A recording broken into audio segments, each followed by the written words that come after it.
মন খারাপ করলে আপনি আমাকে আগে বসতে যে ঠাকুর মানুষের 9টা গুণ। 1 নম্বর গুণ হলো কাপড় কম লাগে, বুঝছেন না? 2 নম্বর গুণটা হলো খাওয়া কম লাগে, 3 নম্বর গুণ বিছানার জায়গা কম, পাতালি হয় যেগুলো হয় সমস্যা না, বুঝছেন না? এরপরে মারামারি গেলে মাথা ফাটে বিশাল ব্যাপার, গুণ মারাত্মক।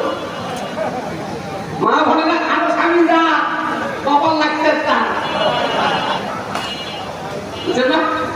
আগে ছিল এটা আরো নেই কষ্ট করতে হয়, ওয়াশ করে যারা জানা কঠিন অবস্থা 16 বছর, ঠিক কঠিন অবস্থা, যেখানে সেখানে খালি আমি খাই। লাস্টে আল্লাহ কি বিরেন দিল, বিবেক দিল, বুদ্ধি দিল, মেধা দিল, বুঝছেন? চিন্তা করলাম বঙ্গবন্ধু যদি জাতির পিতা পারে তোর বেঁচে আজকে তোর বইনি হয়ে আজকে এক বই করে 16 বছর বাইরে ওয়াশ করে। এখন হচ্ছে ভাই আপনার বই করে ভাই বই কি সিরিজের বাপের বাড়িতে খাইবে থাকে